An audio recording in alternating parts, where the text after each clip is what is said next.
Merci, Frère Neville. Que le Seigneur te bénisse. Je suis toujours un peu pressé. Je viens d'arriver. J'étais au téléphone avec Frère Moore, qui me demandait d'aller là-bas à l'occasion de leur jubilé des 50 ans de la Pentecôte. J'essayais de fixer des dates avec les hommes d'affaires de l'autre endroit là-bas. Et j'ai tourné le combiné et j'ai dit, tu entends, crois seulement, là. Tu sais ce que ça veut dire. Je lui ai passé Billy et je suis sorti en vitesse. Alors, je ne sais pas comment ils vont résoudre ça, là derrière. Mais j'aime quand même beaucoup aller en Louisiane, chez ces gens-là, les braves gens du Sud, là-bas. Mais c'est que, vers les mêmes dates, je dois être en Floride, au congrès régional des hommes d'affaires. Alors, ça se complique un peu quand on essaie de concilier tout ça en un instant, comme ça. Nous sommes tous heureux d'être ici ce matin, d'être vivants et parmi ceux qui peuvent dire « Amen ». C'est vrai. Par contre, je suis désolé que nous soyons si entassés ici. Il m'a dit que certaines personnes sont venues et reparties aussitôt en voiture. Mais nous sommes, pour le moment, nous ne pouvons vraiment pas faire mieux. Vous le savez, vous le comprenez, j'en suis sûr. Excusez-moi. Est-ce que vous entendez mieux que je parle dans celui-ci? Ou bien dans celui-ci? Celui-ci, ici? Bon, rapproche-le pour que je sois près de celui-là. Celui-ci enregistre ici? Très bien, monsieur. Eh bien, est-ce que vous avez aimé la soirée d'hier? Nous avons vraiment bien saisi. Et le Seigneur nous a bénis. Tant d'autres choses pourraient être dites au sujet de ce message-là. Mais je me suis dit que vous pourriez peut-être étudier ça, vous savez. Et alors, vous vous rendrez compte, et entre les lignes, de l'heure où nous vivons. Nous sommes vraiment au temps de la fin. Et c'est ce que je crois, évidemment. C'est ce que chaque personne a pensé, je suppose, depuis que Jésus a promis de revenir. Mais de toute façon, vous savez, un de ces jours, il viendra, voyez. Donc vraiment, je ne vois rien d'autre qui doit encore arriver. Seulement l'enlèvement de l'Église. Maintenant, juste avant que nous abordions le message que je veux apporter ce matin sur le sujet du compte à rebours. Et maintenant, ce soir, souvenez-vous du service de ce soir, là, vivre dans sa présence. Voyez? Et nous allons essayer de faire vite, de nous dépêcher, pour que vous puissiez repartir, que vous puissiez reprendre le travail lundi matin. Et nous sommes reconnaissants pour chacun de vous. Je ne sais vraiment pas ce que je ferais sans vous. Je ne pourrais vraiment pas continuer sans vous. Et je tiens à remercier tout particulièrement cette sœur Williams. Je pense que je ne connais même pas cette femme. Ce matin, quand je me suis levé, frère Charlie Cox était là, et devant la porte, on avait laissé tout plein de nourriture, des conserves et tout. Cette pauvre petite femme, elle a dû se donner beaucoup de mal cet été pour mettre toutes ces choses-là en conserve, les tomates et tous ces aliments. Ça me touche vraiment beaucoup. Sœur Williams, je crois qu'ils ont laissé votre Bible pour qu'on prie. Ils ont demandé qu'on prie, que Dieu... J'ai prié ce matin dans la pièce, pendant que j'étudiais pour préparer ce message, que Dieu prenne le contenu de cette Bible et qu'il le place dans votre cœur. Et je prie que Dieu vous bénisse. J'aurais bien voulu vous payer pour ça, sœur. Je sais que vous vous êtes donné beaucoup de mal pour faire tout ça.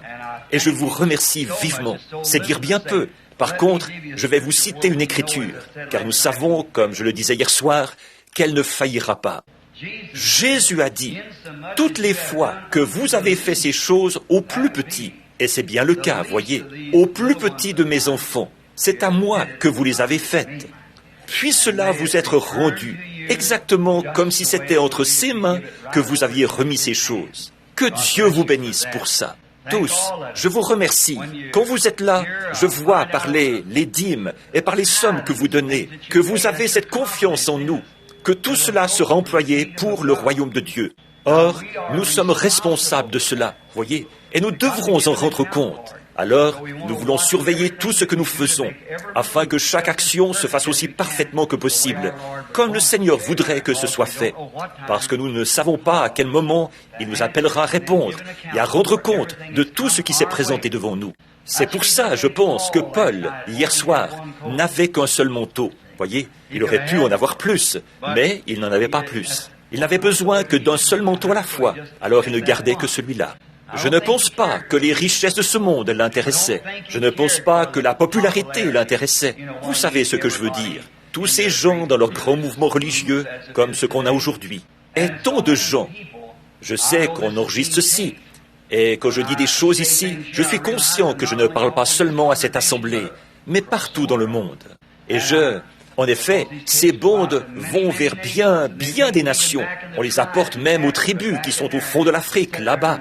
Les gens s'assoient là, et le ministre prend ces bandes et les interprète pour eux, là-bas, dans ces endroits où ne savent même pas distinguer leur droite de leur gauche. Voyez, au fin fond de l'Australie, et dans ces endroits où les gens n'ont même pas, tout ce qu'ils mangent, c'est leur moyen d'obtenir du sucre, c'est de prendre une petite coquille, de déterrer un tas de fourmis et de leur arracher le dos d'un coup de dent, comme ça. C'est ce qui leur permet de subsister. C'est leur moyen d'obtenir leur sucre.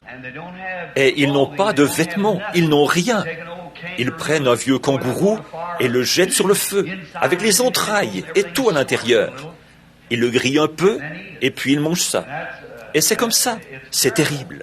Et souvenez-vous, ces bandes, on les fait passer dans ces endroits-là. Le message que vous écoutez ici, on le fait passer dans ces endroits-là, grâce à des centaines de missionnaires qui apportent ces bandes et les font passer dans ces endroits-là, en les interprétant pour les gens. Alors, vous voyez, quand j'arriverai au jour du jugement, vous voyez ce qui va reposer sur mes épaules. Et si j'induisais quelqu'un en erreur, voyez, voilà, pensez un peu, une seule de ces âmes, si je l'induisais en erreur, la conduisais dans quelque chose de faux. Donc, il y a là mes frères dans ces organisations, et beaucoup d'entre eux sont des hommes très bien, la plupart d'entre eux.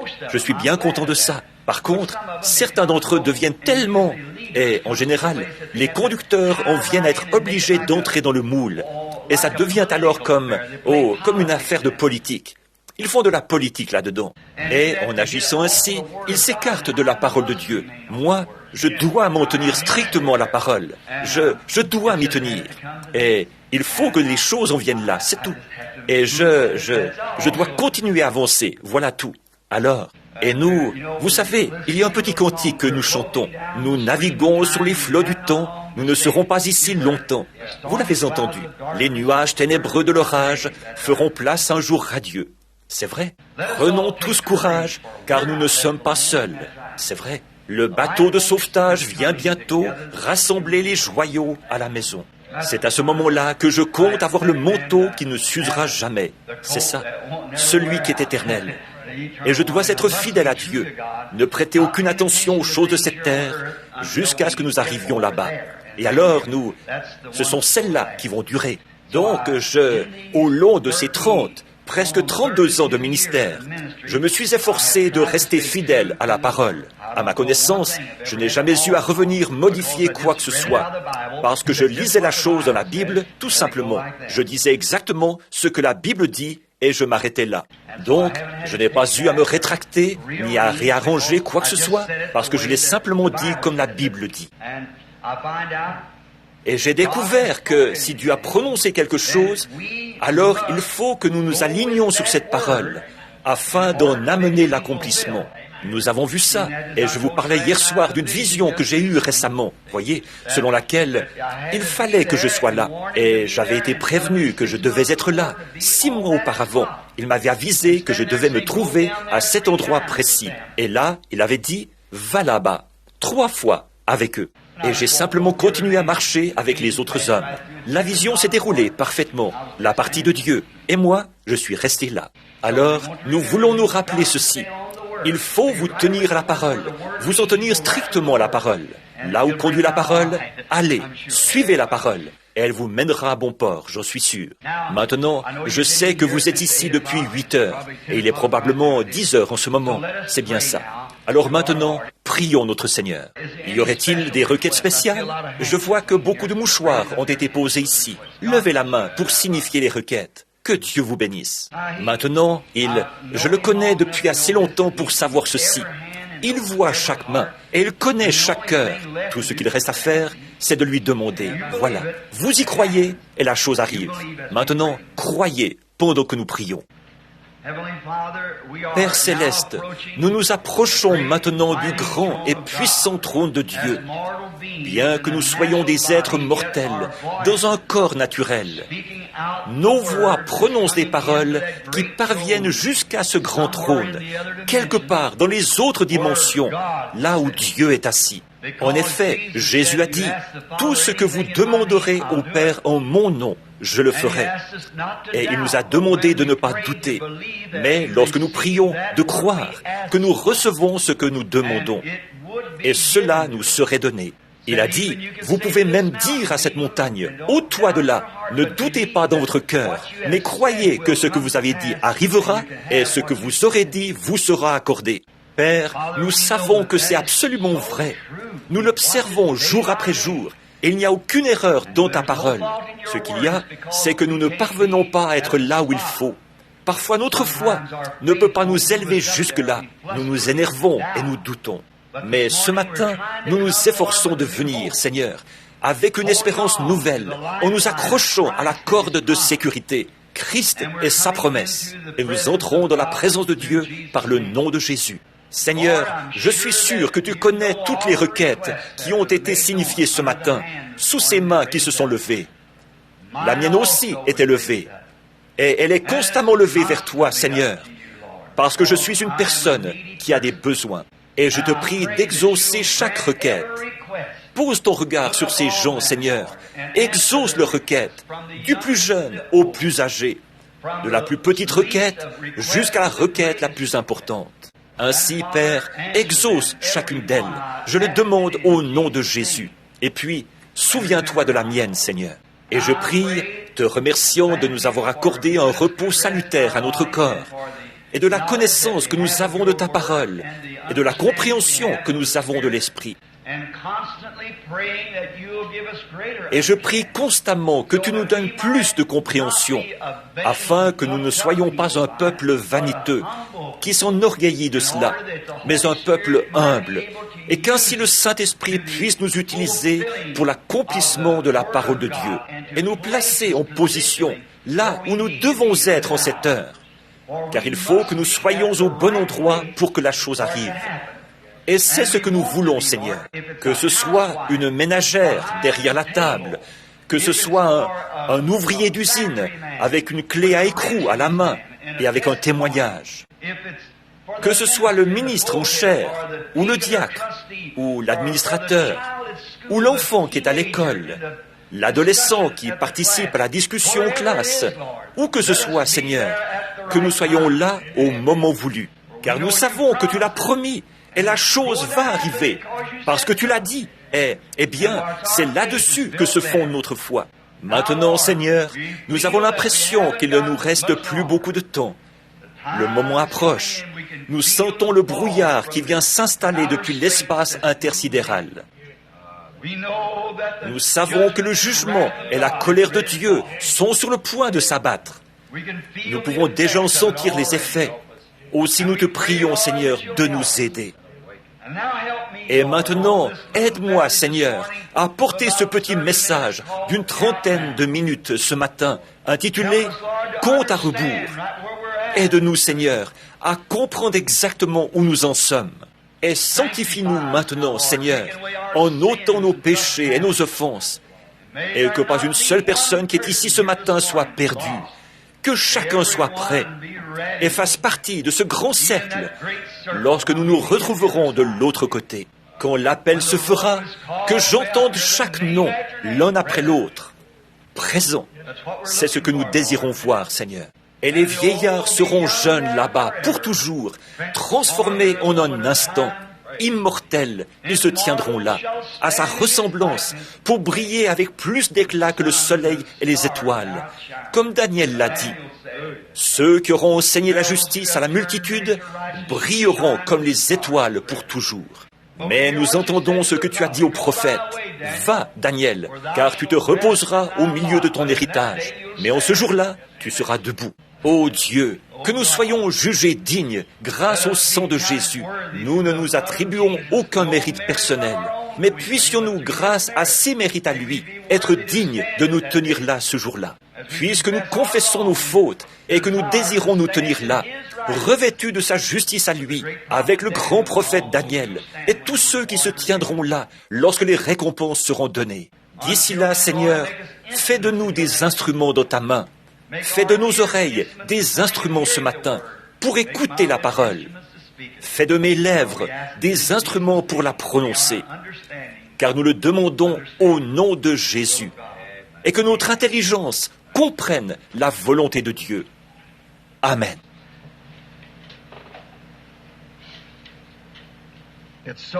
Il est si difficile de se mettre en branle. Il semble qu'il y a tant de choses qu'on pourrait dire et qu'on voudrait dire, mais il y a si peu de temps, semble-t-il, pour les dire. Peut-être qu'avant que je parte, comme je le disais hier soir, nous pourrons avoir l'occasion de parcourir un des livres de la Bible, cet automne ou cet hiver, avant mon départ. Je pars, désire partir outre-mer, si le Seigneur le veut, tout de suite après Noël, vers cette période-là. Maintenant, je voudrais que vous preniez, pour la lecture de ce matin, Hébreux, au chapitre 11.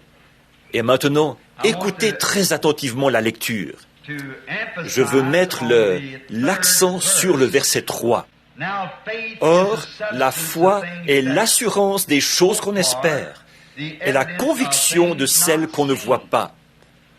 Car c'est par elle que les anciens ont reçu témoignage. Par la foi, nous comprenons que les mondes ont été formés par la parole de Dieu, de sorte que ce qui se voit n'a pas été fait de choses qui paraissent.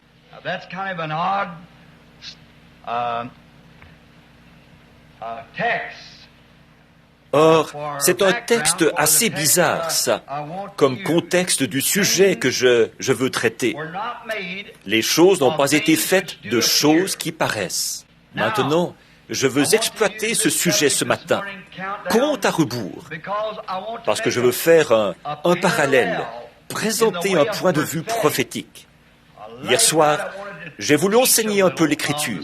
Ce matin, c'est un message prophétique. Et ce soir, un message d'évangélisation.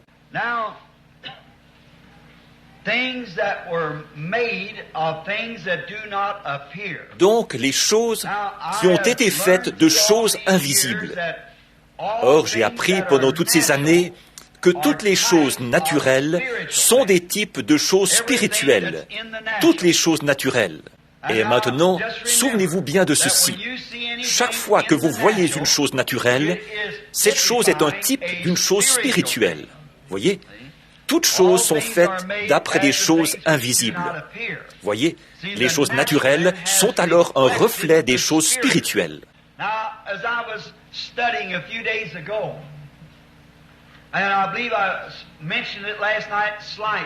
Il y a quelques jours, là, pendant que j'étudiais, je crois que j'en ai touché un mot hier soir. J'ai lu que, en revenant du Canada, j'ai entendu à la radio qu'un docteur, ici aux États-Unis, avait déclaré que l'homme avait évolué au cours de 14 millions d'années.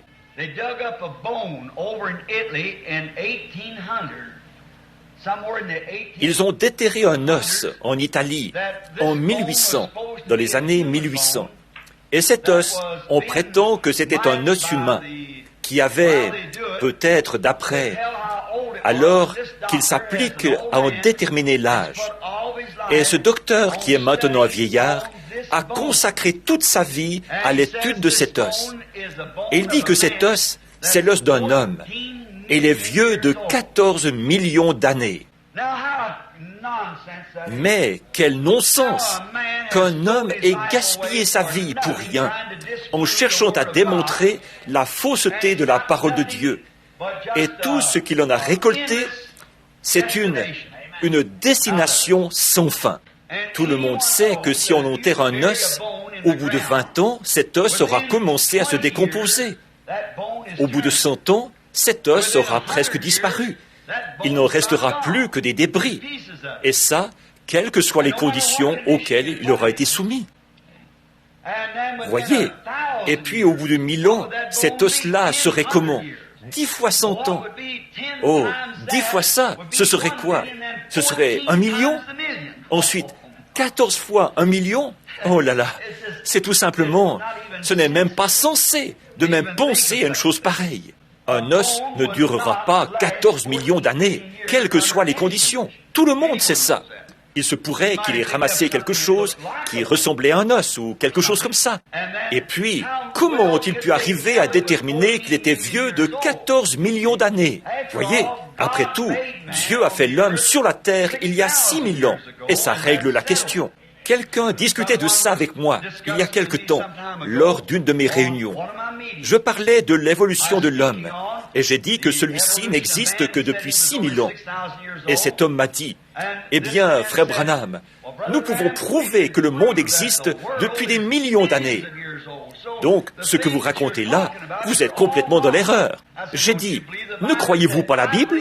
Il a dit, « Je crois que c'est l'homme qui a écrit la Bible. » J'ai dit, il est vrai que la main de l'homme a formé les lettres, mais le Saint-Esprit était derrière la main, voyez, a formé la lettre, parce que c'est ce que la Bible dit. Et il a dit, eh bien là, vous devrez admettre que, pour ce qui est du monde, là-dessus, ils sont dans l'erreur.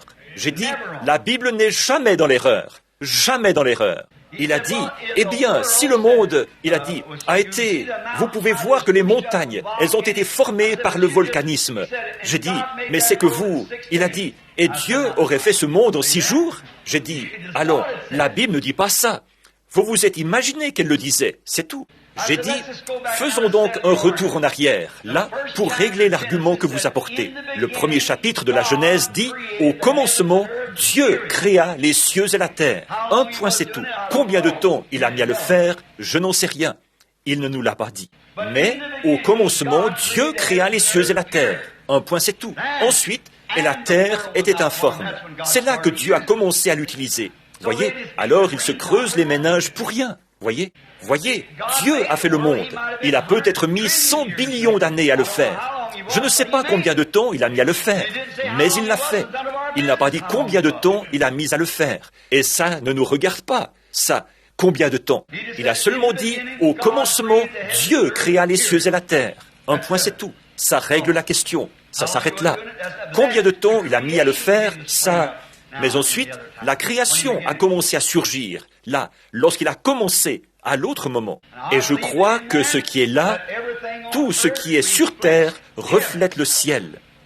Je crois que la raison pour laquelle vous voyez toutes ces choses qui luttent pour la vie, c'est parce qu'il existe une vie dont celle-là est le reflet. Et je crois que quand Dieu a fait l'homme, il a commencé par présenter le reflet des choses plus petites, comme la vie animale. Et puis ensuite, il a créé quelque chose d'autre. C'est exactement comme ça, nous dit la Bible, qu'il a procédé. Il a d'abord fait les arbres et les végétaux, et il a fait l'homme. Et alors, la dernière chose qui est venue de la terre, sous forme de création, c'était un homme. Jamais il n'y a eu quoi que ce soit de plus élevé. Parce que quoi? C'était un reflet parfait de ce qui est le plus élevé dans le ciel. En effet, Dieu est un homme. Voyez? Dieu est un homme. Et donc, c'en est la preuve. Et quand Dieu est descendu habiter parmi nous, il était un homme. Voyez? Un homme, ce qui démontre que la perfection de l'évolution, donc, c'était Dieu qui est un homme. Et alors, prenez un arbre, prenez l'herbe et ainsi de suite. Prenez un arbre, il reflète l'arbre de vie qui est dans le ciel. Toutes ces choses luttent pour atteindre la perfection. Et toutes les choses naturelles, comme il est dit dans Hébreux ici, ont été faites de choses invisibles. Autrement dit, elles sont surnaturelles. Et les choses surnaturelles se reflètent dans les choses naturelles. Voyez? Bon, donc, les choses naturelles étaient éternelles, ou doivent durer à perpétuité de même que les choses surnaturelles. Mais le péché a perverti les choses naturelles.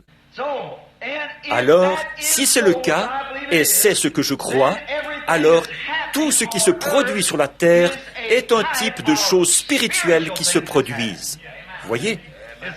Il faut que ce soit le reflet de quelque chose, ces réalisations de l'homme. Bon, nous voyons par exemple le corps naturel. Ici, il y a le corps naturel. Et le corps a été fait pour se reproduire. C'est pourquoi il y a eu les enfants. Et alors, le corps naturel, lors de la naissance naturelle d'un bébé, nous voyons que la première chose qui apparaît, c'est l'eau.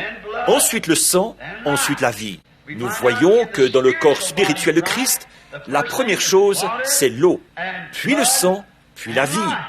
La justification, la sanctification, le baptême du Saint-Esprit. Vous voyez comme elle reflète. Toutes les choses naturelles reflètent les choses spirituelles. La naissance naturelle. Prenons, par exemple, l'union par le mariage. Nous voyons, pour ce qui est du mariage, nous voyons qu'il y a une cour qui se fait, ensuite il y a les engagements, et enfin le mariage. La chose devrait alors être réglée à tout jamais. Or, c'est la même chose pour Christ et l'Église. Voyez, une cour se fait. Dieu lance son appel dans nos cœurs, nous nous abandonnons, la cérémonie du mariage, et l'épouse prend le nom de l'époux. Voyez, voilà, c'est ce qui fait d'elle l'épouse. Or, l'épouse prend toujours le nom de l'époux.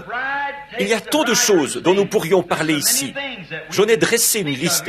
Il me faudrait presque 2 heures pour la parcourir toute, ainsi que les passages de l'Écriture à l'appui, tels que, si vous en voulez quelques-uns ici, pour appuyer ça, tels que 1 Jean 5, 7, qui montre la naissance naturelle et la naissance spirituelle et tout. L'eau, le sang et l'esprit. Et 3 dans le ciel, le Père, le Fils et le Saint-Esprit. Ces 3 sont un. Il y en a 3 qui sont d'accord sur la terre. Ils ne sont pas un, mais ils sont d'accord. Sur la terre, ce sont l'eau, le sang et l'esprit. Voyez, l'eau, le sang et l'esprit, comme la naissance naturelle, qui en est le type. Alors, si un homme a l'idée très arrêtée que la justification, c'est tout ce qu'on doit avoir, rien d'autre, il est dans l'erreur. Dans l'erreur. Forcément qu'il est dans l'erreur. Et puis, si l'Église, ceux qui croient, comme beaucoup de pentecôtistes, que le Saint-Esprit c'est tout ce qu'il faut, c'est tout, simplement se repentir et recevoir le Saint-Esprit. Ça aussi, c'est une erreur, parce qu'il faut qu'il y ait la sanctification là pour purifier avant que le Saint-Esprit entre. Sinon, vous excluez le sang, voyez. Et la nouvelle naissance, là, les gens disent que le baptême du Saint-Esprit est la nouvelle naissance. Or ça, c'est une erreur. Le baptême du Saint-Esprit est différent de la nouvelle naissance. La nouvelle naissance, c'est lorsque vous naissez de nouveau. Mais le Saint-Esprit, c'est lorsqu'une puissance entre dans cette naissance pour produire le service. C'est exact. Voyez, le Saint-Esprit, c'est d'être baptisé dans le Saint-Esprit. La nouvelle naissance, vous avez la nouvelle naissance en croyant au Seigneur Jésus-Christ. Voyez, en ayant la foi et en l'acceptant comme votre sauveur. Là, c'est la naissance. Voyez, parce que vous êtes passé de la mort à la vie. Bon, si vous voulez étayer ça, prenez Jean 5, 24. Celui qui écoute mes paroles et qui croit à celui qui m'a envoyé a la vie éternelle. Voyez, il a la vie parce qu'il croit. Et il a fallu que ce même groupe de gens-là se retrouve à la Pentecôte pour y être baptisés du Saint-Esprit. Exact. Le Saint-Esprit, c'est une puissance, le pouvoir de le servir. Alors, quand ils disent qu'il faut naître de nouveau et qu'ils appliquent ça au Saint-Esprit, beaucoup de méthodistes et tout sont dans l'erreur, là. C'est impossible. Ça ne s'accorde tout simplement pas avec l'Écriture ici. Vous comprenez la chose de travers. Il faut que ce soit reçu comme l'Écriture l'a placé ici, voyez. Et le Saint-Esprit est une. Vous recevrez la nouvelle naissance après ceci. Quoi? Non. Vous recevrez une puissance. Acte 1:8. Après ceci, le Saint-Esprit survenant sur vous. Voyez? Et ils avaient déjà cru pour recevoir la vie éternelle et tout. Mais pour recevoir une puissance, il leur fallait le Saint-Esprit. Vous serez mes témoins après que le Saint-Esprit sera venu sur vous. Parce que le Saint-Esprit témoigne de la résurrection. Il montre que vous êtes devenu un adulte en Christ. Maintenant, les choses naturelles, toutes les choses spirituelles, toutes les choses qui se produisent et tout exploitent ou sont des types des choses surnaturelles, ou les choses naturelles sont des types des choses surnaturelles. Je suis allé voir l'exposition internationale, là, lorsque nous étions tout près, à Spokane. J'ai eu l'idée d'y emmener ma famille. C'est que je n'avais visité qu'une seule exposition internationale aux États-Unis. Et c'était quand elle avait eu lieu à Chicago, il y a des années de ça. Hope et moi, nous y étions allés. Et nous y avons passé à peu près une journée, c'est tout, à cause des pickpockets et tout. Elle portait une broche que ma cousine lui avait donnée. Je marchais juste à côté d'elle, et quelqu'un lui a pris sa broche. Vraiment, c'était vraiment incroyable. Et alors nous y avons passé une seule journée, et nous sommes rentrés. Mais cette exposition internationale, j'y suis allé avec ma famille. C'était tout au plus comparable à l'exposition de Louisville, près d'ici. Vous avez vu la tour Space Needle dont il parlait. Ça se résumait à ceci: on se rend à l'édifice Esley ou à l'édifice Brown, quelque part par là, et on prend l'ascenseur pour monter 8 ou 10 étages, et on redescend. Et voilà, c'était tout. Je pense que c'est la General Electric qui présentait ça là-bas. Par contre, il y a une chose qui était assez impressionnante. Bon, l'Allemagne avait son stand, la Russie et tous les autres pays avaient le leur, puisque c'est une exposition internationale. Les Allemands, la France, ces petits stands-là n'occupaient pas beaucoup plus de place que la chair ici. Par contre, les scientifiques y ont présenté leur réalisation.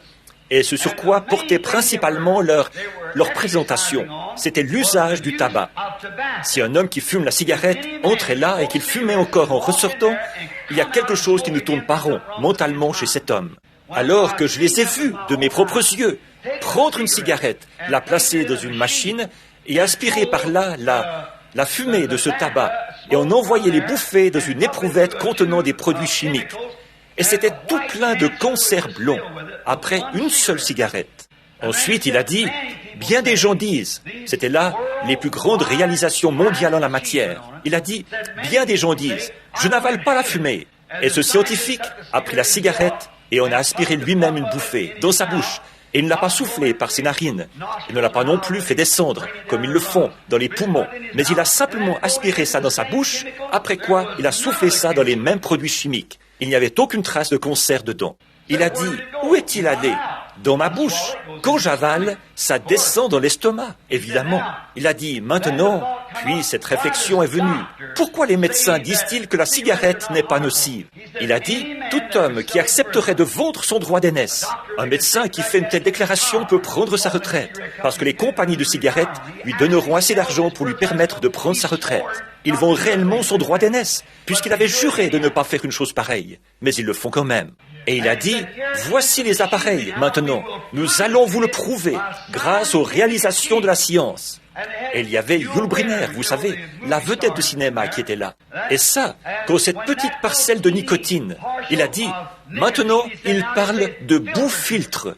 Il a dit, un homme qui fait ça, on voit par là quel est son état mental. En effet, si on n'a pas de fumée, on n'a pas de goudron. Et c'est le goudron qui produit la fumée. Et si vous fumez une cigarette à bout-filtre, il a dit, il en faudra à peu près 3 ou 4 pour vous procurer la satisfaction que vous procurerez l'une des autres. Parce qu'il faut cette quantité-là de goudron pour arriver à être satisfait. Si vous n'absorbez pas de fumée, il n'y aura pas de goudron. Pour pouvoir avoir du goudron, il faut qu'il y ait de la fumée. Alors, c'est ça. Il a dit, fumez, si vous fumez la cigarette, fumez une cigarette qui n'a pas de boue-filtre. Ça donne, une seule cigarette va vous satisfaire, alors qu'il vous en faudra 3 des autres, parce qu'avec celle-là, vous aspirez beaucoup moins de goudron. C'est une astuce de vente. Il n'y a que ça dans cette nation. Des astuces de vente, des saletés et tout le reste. Voilà. Et là, il a pris ça. Une seule petite parcelle. Il a montré qu'elle se fixait dans la gorge ou dans les poumons. Au départ, elle est blanche, puis elle tourne au rose, et puis elle passe du rose au violet. Les particules de la petite cellule étaient grosses comme ça, vues à travers le verre. Mais évidemment, il faut un verre à grand pouvoir amplifiant pour même arriver à voir cette cellule. Alors il a dit, quand elle tourne au violet, vous avez un cancer. Il a dit, un homme qui fume un paquet de cigarettes par jour, les probabilités qu'il meure du cancer sont de 70% plus élevées que celles de l'homme qui ne fume pas. Et c'est bête, semble-t-il, de courir un tel risque. Bon, ensuite, il s'est servi d'autre chose pour le prouver. Il a fait sortir un rat blanc et il a pris une cigarette, il l'a placée dans un appareil qui aspirait ça et le renvoyait sur une espèce de truc qui ressemblait à du marbre blanc. Ensuite, avec un coton-tige, il a pris la nicotine retirée de cette seule cigarette-là et il a étalé ça sur le dos du rat. Tous les 7 jours, il faisait sortir un autre rat. Et il fallait qu'ils en aient un chaque fois pour la leçon de ce jour-là. Ils enfermaient le rat pendant 7 jours et ils le faisaient ressortir. Il y avait ça d'épais de cancer sur le dos de ce rat. Quelques-uns d'entre eux ne sont même plus en vie au bout de 7 jours. Le rat n'arrivait plus à bouger. Je n'ai pas pu manger pendant 2 ou 3 jours après avoir regardé cette vilaine créature. Il était là, avec ce cancer, et ça lui descendait sur les pattes et tout ça, un énorme cancer, de presque 1 centimètre de haut, qui avait poussé sur le dos de ce rat, le produit de la nicotine d'une seule cigarette. Et pensez-vous que ça les arrêtait? Un grand gaillard qui était assis là, à côté de moi, la sueur lui coulait sur le visage. Il a dit, « C'est assez impressionnant, n'est-ce pas ?» J'ai dit, « Est-ce que vous fumez ?» Il a dit, « Oui, monsieur. » J'ai dit, « Eh bien, dans ce cas, vous devriez arrêter. » Mais voilà, ce sont des réalisations. Ils peuvent le prouver, que c'est bien ce que ça produit. Or, j'ai prédit que si ce monde subsiste, et si la civilisation existe, du temps de la prohibition à cette époque-là, vendre une bouteille de whisky entraînait une grosse amende. D'ici quelques années, il y aura une amende 10 fois plus grosse que ça pour avoir vendu un paquet de cigarettes, si la civilisation existe. C'est 10 fois pire que le whisky, certainement. Ça tue, ça. Et on a beau en parler aux gens, ils n'en tiennent carrément pas compte. C'est un prédicateur exalté, et ça s'arrête là. Vous voyez, c'est ça. Ils n'y prêtent pas attention. Mais ce que je veux souligner, c'est ceci. Ces choses qu'on a réussi à accomplir sur le plan scientifique, ils étaient là-bas, à l'exposition internationale. Ils démontraient par la recherche scientifique ce que la science a réussi à accomplir du côté des choses naturelles. Maintenant, nous sommes ici en train de démontrer, par la recherche spirituelle, ce que Dieu a réussi à accomplir avec des gens qui croient sa parole. C'est vrai, voyez ? Or, pour accomplir des choses sur le plan scientifique, il faut agir selon des critères scientifiques. Pour accomplir des choses sur le plan spirituel, il faut agir selon des critères spirituels. Bon, vous pensez que ce rat était horrible à voir, et c'est vrai. Il fallait voir ça. J'aurais bien voulu en avoir une photo, même, pour montrer ça. Si j'avais pu en avoir une, je l'aurais fait, mais ce n'était pas autorisé. Mais remarquez, évidemment, ce rat, il ne lui reste que quelques heures à vivre. Quelques-uns ne sont même plus en vie au bout des 7 jours. Mais pensez à ça. Si vous trouvez que ça avait l'air rongé par le cancer, vous devriez voir de quoi a l'air une âme qui a rejeté l'Évangile. Vous devriez regarder ça. Quelle chose hideuse à voir. Comment un démon peut s'emparer d'un homme et arriver à pervertir un fils de Dieu, à le transformer en une chose hideuse à voir. C'est ce qu'il est aux yeux de Dieu. Oh, il aura beau mesurer 1,80 m et avoir des épaules comme je ne sais quoi, les cheveux bouclés et quoi encore. Ça n'a aucune importance. C'est l'intérieur de l'homme qui est permanent. L'extérieur est poussière de toute façon. Donc, il s'agit de réalisation. Et ensuite, il y avait là la tour Space Needle et tout ce qu'ils présentaient comme réalisation, ce qu'ils avaient réussi à accomplir. Et ils expliquaient toute leur réalisation atomique et ainsi de suite. Ils présentaient une prédiction de ce que la Chevrolet allait être. C'est la General Motors qui présentait ça. Ce à quoi dans un autre, le siècle prochain, ce à quoi la Chevrolet du XXe siècle allait ressembler. Moi, je trouvais que ça ressemblait à un tuyau à gaz avec un capot par-dessus. Bon, il montrait comment elle allait fonctionner, qu'elle serait propulsée par l'énergie atomique, avec des espèces d'ailerons qui se soulèveraient l'un sur l'autre et maîtriseraient le véhicule. Ça présenterait un grand avantage. Mais je me demande si nous pourrions revenir aux pages du livre de Dieu ce matin et voir à quoi ressemblera l'Église à ce moment-là, voir les choses que Dieu a accomplies. Oh, les événements qui se produisent sur cette terre représentent toujours quelque chose qui provient d'ailleurs. Mais lorsque cela atteint la terre, c'est généralement dans un état perverti, parce que cela se trouve dans le monde des ténèbres et du péché. Voyez ? Mais par contre, il y a une représentation véritable dans les sphères spirituelles de l'autre dimension. Comme il y en a une dans les 3 dimensions, la 6e dimension aussi a sa représentation à elle. Je suis vraiment content de ça. Alors, considérons maintenant les réalisations auxquelles nous sommes parvenus au cours des dernières années. Maintenant, commençons par quelque chose qui est arrivé. Je ne vous retiendrai pas longtemps, si le Seigneur le veut, mais je voudrais que vous voyiez ceci rapidement. Quand ça m'est venu, j'avais l'impression que j'allais m'envoler. Maintenant, remarquez, là, il y a quelques années, le moyen de locomotion, c'était la voiture à cheval. Il n'y a pas si longtemps, pas très longtemps, moi-même, je me suis déplacé en voiture à cheval et assis sur une selle. Quand j'étais un jeune garçon de 15 ou 16 ans, je montais à cheval et j'allais en ville en voiture à cheval. Je passais ici même, devant cette église, sur le chemin boueux qu'il y avait là. Et ici, c'était un terrain marécageux, recouvert de mauvaises herbes, presque aussi haut que ce bâtiment, avec un cheval et une charrette. Je livrais des haricots blancs et d'autres produits de la ferme. Maintenant, je passe devant ici dans une voiture au moteur gonflé. Quelle différence! L'époque de la voiture à cheval et puis l'époque de l'automobile. Ensuite, l'époque de l'avion est arrivée. On est passé de la terre à l'air.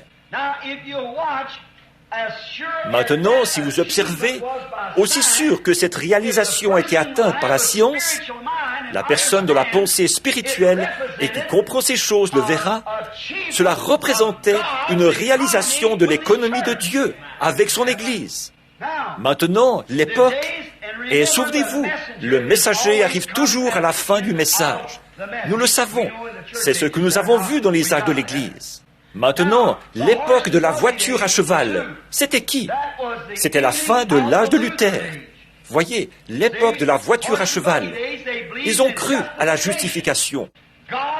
Dieu a fait sortir l'Église du romanisme, du catholicisme.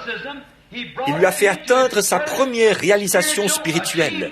Le juste vivra par la foi.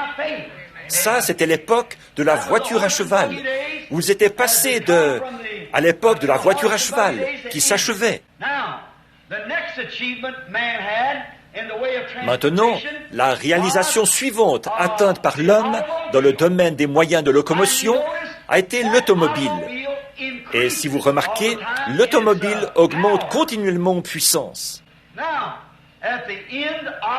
Alors, à la fin de l'âge de Wesley, qui a introduit, par la réalisation spirituelle atteinte, la sanctification, c'est-à-dire que l'Église s'est élevée de l'état de justification à l'état de sanctification. Maintenant, à mesure que nous avancerons, je veux que vous vous souveniez de ceci. C'est que l'Église, ce qu'on appelle Église, n'est pas l'Église. L'Église, c'est l'Église spirituelle. Des dizaines de milliers de luthériens qui avaient adhéré à l'Église ne savaient pas plus ce qu'était la justification qu'un cochon ne saurait ce qu'est une selle d'Amazon. Ils n'en savaient rien. Et dans l'âge de Wesley, des dizaines de milliers de gens qui pourtant professaient la sanctification ne savaient pas plus ce qu'était la puissance de sanctification de Dieu qu'un lapin ne saurait ce que c'est que des raquettes à neige. Voyez, ils n'en savaient absolument rien. Mais il y a un peuple qui a atteint cela. Alléluia! Vous voyez où je veux en venir. Quelqu'un a su ce que c'est que d'être justifié devant Dieu, d'avoir la paix avec Dieu par notre Seigneur Jésus-Christ. Quelques-uns de ces luthériens ont été loyaux. Ils y ont cru, sans tenir compte de ce que disait l'Église catholique. Ils ont cru la parole de Dieu. Et ils s'y sont tenus, parce que le messager de cet âge avait prêché que le juste vivra par la foi.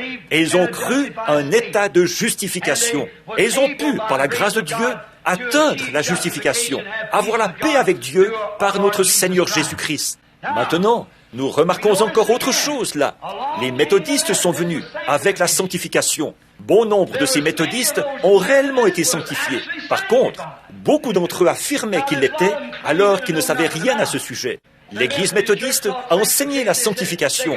Ils disaient qu'ils s'étaient agenouillés et qu'ils avaient crié. Ils se relevaient ensuite en disant « Gloire à Dieu, je suis sanctifié !» Et ils continuaient à mener la vie qu'ils avaient toujours menée. Mais quelques-uns de ces hommes et de ces femmes ont réellement été sanctifiés des choses du monde. Et ils ont mené une vie consacrée, mise à part. Pourquoi? C'était l'âge de l'automobile qui a reçu plus de puissance, de chevaux vapeur.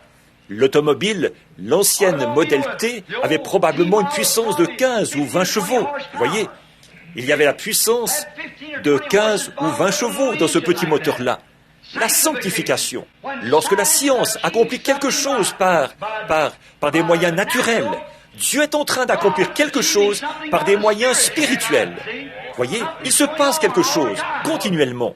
Ensuite, après l'âge de la sanctification, maintenant prenons par exemple des hommes comme le brave Bevington. Comme homme, qui aurait pu être un homme plus remarquable que ce brave frère Bevington? Et considérez John Wesley, George Whitefield, Finney, Knox, beaucoup de ces braves méthodistes qui ont passé des moments très difficiles.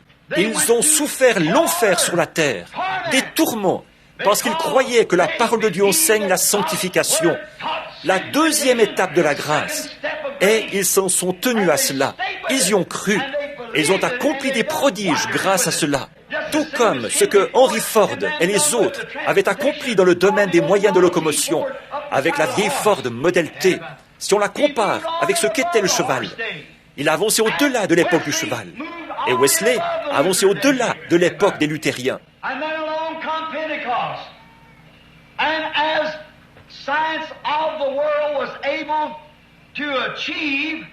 Ensuite est venue la Pentecôte. Et alors que la science du monde avait réussi à produire un moteur d'automobile, les frères Wright, en créant ou en fabriquant plutôt, l'avion, cet appareil volant était de loin supérieur à la voiture terrestre, parce qu'il s'est élevé dans les airs. Alors, les frères Wright, en atteignant cette réalisation, ils ont, par la science, réussi à présenter ici sur Terre le modèle de quelque chose, ce qui montrait qu'une grande chose spirituelle était sur le point de se produire. Et quand les frères Wright ont atteint cette réalisation, un homme qui quitte le sol, alors la Pentecôte est descendue, et on s'est élevé dans les airs avec un don spirituel, avec le baptême du Saint-Esprit. Il s'est élevé dans les airs. Oh, alléluia! Il a quitté le sol afin de pouvoir planer. Il s'est élevé dans les airs. Oh, il était bien au-delà de la voiture à cheval. Il était bien au-delà de l'automobile. Il était là-haut, dans les airs. Il cognait, il soufflait, il claquait, mais il volait. Voyez ces réalisations atteintes par l'homme sur la terre. En effet, elles ont été faites de choses invisibles. Dieu a réussi à accomplir quelque chose par des gens remplis de l'esprit qui avaient faim et soif, et par ceux qui ont pu s'en tenir à la parole. Or, si Wesley n'avait pas fait ce pas dans la parole et n'avait pas eu mauvaise réputation à cause de ça, il s'est fait traiter de fou et de tous les noms. Il n'aurait jamais pu réussir. Mais Wesley était l'un des grands scientifiques de Dieu. Luther était l'un des grands scientifiques de Dieu. Il ne se souciait pas de ce que les églises disaient, de ce que les organisations disaient. Luther ne se souciait pas de ce que les catholiques disaient. Il a cru que le juste vivra par la foi. Alléluia. Et il a pris les éléments chimiques de la parole de Dieu. Il les a rassemblés et l'Église a avancé par la foi. Wesley les a rassemblés par le sang. Il a prouvé qu'il en était ainsi, par le sang. Et l'Église a été sanctifiée. Les pentecôtistes ont cru que le baptême du Saint-Esprit, que la promesse est pour vous, pour vos enfants et pour ceux qui sont au loin. Ils ont rassemblé les éléments chimiques de la parole et ils se sont élevés dans les airs. Alléluia! Ils ont décollé parce qu'ils ont eu la possibilité de pouvoir accomplir cela. Or, comment se fait-il que ces hommes soient arrivés à faire cela? Comment se fait-il que Luther ait découvert cela? Comment se fait-il que Wesley ait découvert cela? Et les autres, comment se fait-il qu'ils l'aient fait? C'est parce que les matériaux qui permettaient de construire une Ford Model T se trouvaient ici sur Terre. Il y avait l'électricité qui pouvait faire fonctionner une voiture. Il y avait de l'essence dans la terre. Il y avait des pistons et ainsi de suite, toute la mécanique, le carbone pour la génératrice, et tout ce qu'il leur fallait pour créer ce genre de choses. Et remarquez que cela a commencé pour fabriquer plutôt, pas pour créer. C'est Dieu qui est le créateur. Et il avait placé tout cela ici. Mais des hommes qui croyaient dans le domaine scientifique, naturel, ils ont sondé cela et ils ne se sont pas laissés arrêter. Ils y croyaient. C'était une révélation dans leur cœur. Et ils s'y sont tenus jusqu'à ce qu'ils aient prouvé que la chose était vraie. C'est comme ça que John Wesley a prouvé la sanctification. Les matériaux se trouvaient ici. La parole de Dieu qui a produit cela. Il y croyait. Peu importe que toute l'Église, que l'Église anglicane et que tous le rejettent, il s'en est tenu à ses convictions et il a prouvé cela. Après quoi sont venus les pentecôtistes et, parce qu'ils avaient les matériaux, ils ont prouvé que le Saint-Esprit était vrai. Et ils se sont élevés dans les airs. Avez-vous remarqué qu'une réalisation scientifique s'ajoutait à l'autre était le complément de l'autre? C'était seulement une forme supérieure. Voyez, l'automobile était un moyen de locomotion supérieur au cheval, et l'avion était un moyen de locomotion supérieur à l'automobile. Mais l'un s'est ajouté à l'autre. La puissance des chevaux vapeur Amen. Si ça, c'est la puissance des chevaux vapeurs, que dire de la puissance de Dieu? Que dire du Saint-Esprit et de sa puissance à lui? La puissance du Saint-Esprit qui peut vous justifier. Cette même puissance du Saint-Esprit peut vous sanctifier. Cette même puissance du Saint-Esprit qui vous a sanctifié peut vous remplir de sa présence. Et des petits scientifiques qui ne savaient même pas leur alphabet ont découvert cela. Pourquoi? Ils étaient des scientifiques spirituels. Amen. Ils ont vu la chose, ils y ont cru. L'homme y est arrivé par l'instruction, le scientifique naturel. Le scientifique spirituel, lui, y est arrivé par la révélation. L'un par l'instruction, l'autre par la révélation. Oh, si nous pouvions seulement nous ouvrir. Il y en a de toutes sortes, des matériaux qui se trouvent ici. C'est vrai. Maintenant, nous remarquons le déroulement, comment Dieu a réussi à accomplir cela. Par les pentecôtistes qui se sont élevés dans les airs. C'est là qu'ont été restitués à l'Église la guérison, le parler en langue, la révélation, les dons de l'Esprit. Ces choses, Luther n'en savait rien, et Wesley non plus. Ils ne les ont jamais enseignées, ils n'en savaient rien. Ce n'était pas pour leur âge. Voyons, qu'est-ce que Henry Ford aurait pu savoir au sujet d'un avion à cette époque-là, avant qu'arrivent les frères Wright. Voyez, il ne pouvait pas savoir. Et c'est la même chose pour l'homme, à l'époque où il conduisait une voiture à cheval. Il y a 500 ans, il ne pouvait pas savoir ce qu'était une voiture sans chevaux. Seulement la Bible avait annoncé qu'elle serait là. Donc, ils ont réussi à accomplir cela par la recherche scientifique. Et quand la chose s'est produite sur Terre, Dieu a représenté cela par une réalisation atteinte par son Église. Car les choses qui paraissent, ont été faites de choses invisibles. Voyez, le reflet de cela. Bon, maintenant, l'âge pentecôtiste, au cours des 50 dernières années, a déclenché dans le monde entier un réveil accompagné de toutes sortes de choses. Il y a eu des guérisons, des maladies ont été guéries, des infirmes ont été guéris, des aveugles ont recouvré la vue. Pensez-vous que le monde y a cru? Non, monsieur. Ils n'ont pas cru Luther, ils n'ont pas cru Wesley, ils n'ont pas cru les pentecôtistes. Mais Dieu, au moyen de la Bible, par ses recherches, un homme qui était désireux de le faire a pu, au moyen de la Bible, prouver au monde que c'était bien vrai. Amen. Maintenant, nous devons nous souvenir de ça. Nous devons le croire, puisque ces choses étaient des types. Maintenant, nous sommes arrivés au bout de l'âge pentecôtiste. L'âge pentecôtiste, comme je l'ai démontré, là, il se fond dans l'âge de Laodicée. Mais maintenant, il s'est produit autre chose. Nous avons maintenant un astronaute. John Glenn a été notre premier astronaute. Et nous voyons que ça, c'est bien au-delà de l'avion. L'avion ne peut monter que tant que la pression est là, et tout. Mais ici, il s'agit d'une puissance atomique, d'une puissance plus grande qui, en le pressurisant, lui permet de monter tellement plus haut que l'avion, même que l'avion est complètement dépassé. C'est vrai. Il a réussi à accomplir cela. Très bien. Maintenant, nous avons un âge de l'astronaute, dans le domaine naturel. Et souvenez-vous, le messager arrive à la fin du message précédent. Toujours. Ça, nous l'avons démontré, là. Maintenant, nous sommes dans le domaine de l'astronautique. Amen et amen. La science a réussi à prouver qu'il existe un astronaute qui peut aller tellement loin qu'on ne peut pas le voir avec les yeux naturels. Et se déplacer, qu'il y ait là pression pas. Il peut tout simplement continuer à avancer parce qu'il est dans une cabine pressurisée. Et il peut monter là, planer dans les hauteurs et voir les mondes qui se trouvent là. Un astronaute. Oh là là, cet âge qui arrive, quel âge ce sera? Oui, monsieur, aller bien au-delà de toutes les choses naturelles. S'élancer tout là-bas, dans les vastes étendues. Qu'est-ce que cela représente? Un âge spirituel, un temps spirituel, où Dieu aura des astronautes spirituels. Amen. Ils sont ici maintenant même. Alléluia. Les aigles de l'air qui peuvent aller au-delà de tous les autres oiseaux, planer au-dessus de tout. Des astronautes spirituels. Gloire, qui peuvent prendre la parole de Dieu et prouver qu'il est le même hier, aujourd'hui et éternellement. Un astronaute spirituel.